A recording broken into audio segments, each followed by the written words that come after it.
All right, let's talk about something that a lot of people feel, but almost nobody says out loud. You know that place where you're not broke, but you're definitely not free either. Like you're paying your bills, you're not panicking every time you open your banking app, you can order food without checking prices too hard. Maybe you take 1 or 2 trips a year if you plan carefully. On paper, everything looks fine. But deep down, it feels stuck. Your income floats somewhere between 10,000 and 50,000, maybe closer to the higher end. And everyone around you keeps saying, you're doing well, be grateful. So you nod, you agree, you tell yourself the same thing. But late at night, when you're alone with your thoughts, there's this quiet frustration. Because you're working hard. Honestly, you're working really hard. And yet the gap between where you are and where you want to be feels unchanged. Like you're running on a treadmill that never speeds up or slows down. Just endless effort, same place. And what makes it worse is that you can see other people pulling away. Not geniuses, not lottery winners, just regular people who somehow crossed a line you cannot seem to reach. 50,000 becomes 70, then 100, and you're left wondering, what am I missing? Is it discipline? Is it luck? Is it connections? Is there some rule book everyone else got that you did not? I spend way too much time thinking about money and why people get stuck in these exact financial patterns, like way too much time. I notice how certain income ranges feel almost magnetic, especially this 10 to 50,000 zone, where people can stay for years, even decades, without fully understanding why. And once you see the patterns, honestly, you cannot unsee them. Because the truth is, most people don't get stuck here because they're lazy or dumb or unmotivated. That story is comforting, but it's wrong. People get stuck here because of a mix of psychology, incentives, and invisible rules that nobody ever explains. And once you understand those rules, once you really see what's happening, it changes how you look at your job, your skills, your time, and even your stress. So, if you've ever felt like you're doing everything right but still can't break past this invisible ceiling, stick with me. Not because I'm going to sell you some fantasy, but because by the end of this, you'll probably understand your situation in a much deeper way. And that understanding alone can quietly shift the direction of your life. Let's start with the first thing nobody warns you about, the comfort trap. This income range is dangerous precisely because it works. When you're making very little money, everything hurts. Every expense feels sharp. Every mistake has consequences. You feel pressure all the time. That pressure, as awful as it is, forces clarity. You either figure something out or life keeps punching you in the face. But between 10 and 50,000, the pressure softens, not disappears. It just dulls. You can survive here. You can adapt. You can cope. And coping is the enemy of growth. I remember talking to a friend a few years ago. Smart guy, talented. He had a decent job, nothing flashy but stable. Every time we talked about money, he would say things like, I'm fine for now, or it could be worse, or at least I'm not struggling like I used to. And he was right, technically. But years passed, same job, same pay range, same complaints, same dreams. Still saying for now, like now wasn't quietly becoming forever. This range gives you just enough reward to tolerate dissatisfaction. You're not desperate enough to make radical changes, and you're not comfortable enough to feel free. You're suspended. Why this matters is simple. If your life feels tolerable, your brain stops looking for exits. It shifts into maintenance mode. You optimize for stability, not upside. The takeaway here is uncomfortable but powerful. If you want to break out, you have to stop asking, can I survive like this? And start asking, is this actually taking me where I want to go? And if the answer is no, you cannot let comfort talk you into staying. Now let's talk about something more subtle, the illusion of progress. This income range is full of tiny wins that feel like growth, but aren't. A small raise, a new title, a slightly better apartment, a nicer phone, a few more subscriptions. Life upgrades just enough that you feel like you're moving forward. But here's the thing. Most of these upgrades increase your expenses and your identity, not your leverage. You feel more adult, more established, more responsible, but your actual ability to change your future hasn't improved. I once got a raise that made me feel unstoppable for about 3 weeks. I upgraded a few things, ate out more, relaxed a bit. Then life recalibrated, and suddenly I was back to feeling the same stress just at a higher number. That's the illusion. Progress that doesn't compound.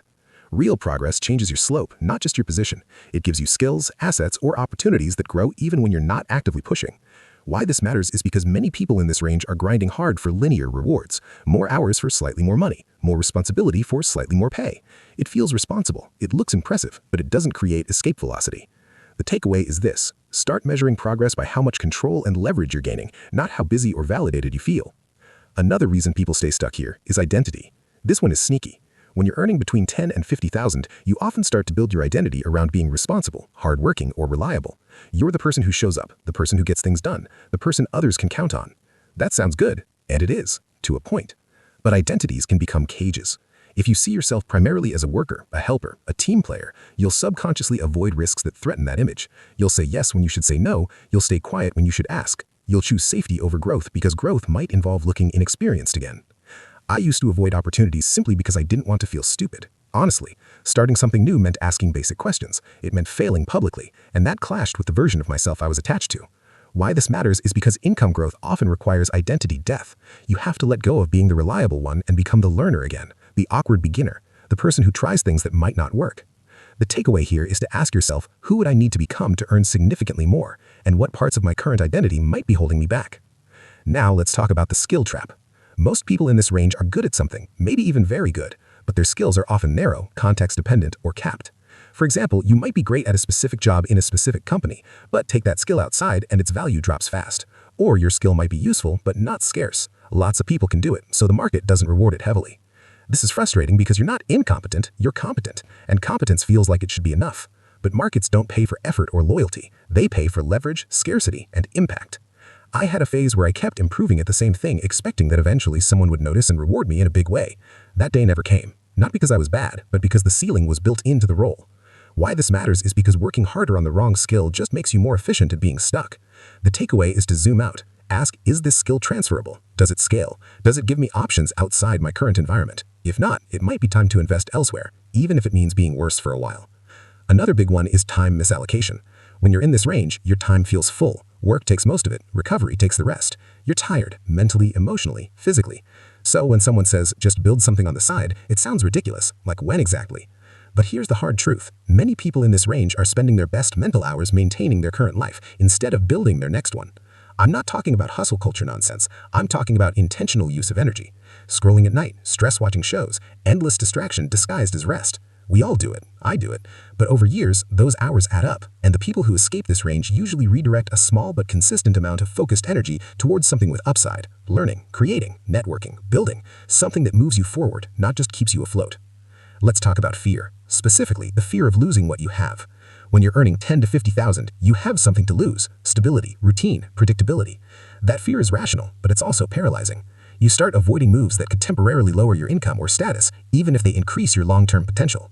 You cling to the known because the unknown feels dangerous. I once turned down an opportunity that scared me. It paid less upfront, but had more upside. I told myself it was irresponsible. Years later, I realized it was fear wearing a sensible costume. Why this matters is because growth almost always involves a temporary dip, a learning curve, a period of uncertainty.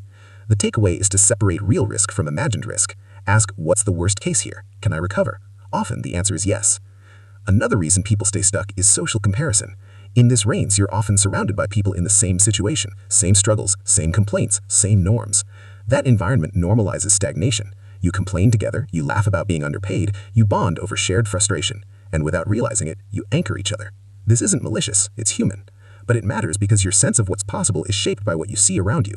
When I started spending time around people who thought differently about money and work, it was uncomfortable.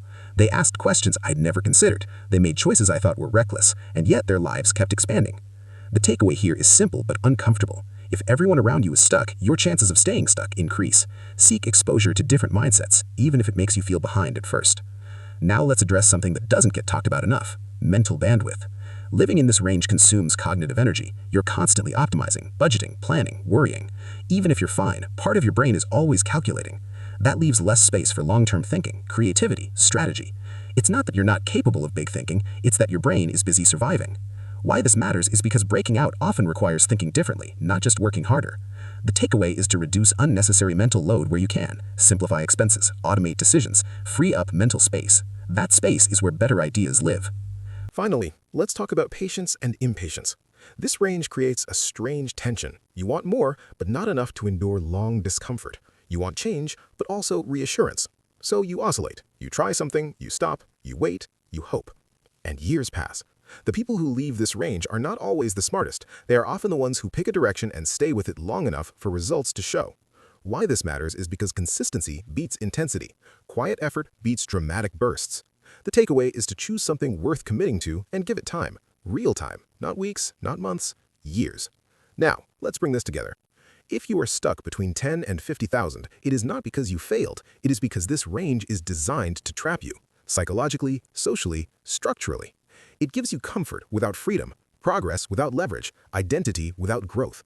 But once you see that, once you understand the forces at play, you regain agency. You can start asking better questions, making braver choices, investing in things that compound. And no, it will not be easy. It will feel slow. It will feel uncertain. Sometimes it will feel like you are moving backward, but slowly, almost quietly, the ceiling starts to crack, and one day you look back and realize you are no longer stuck, not because of one big moment, but because you stopped accepting a life that merely worked and started building one that actually grew. If this video resonated, if it felt a little too accurate, that is probably a good sign. It means you are aware, and awareness is always the first step out. You do not need to overhaul your life overnight. You just need to stop sleepwalking through it.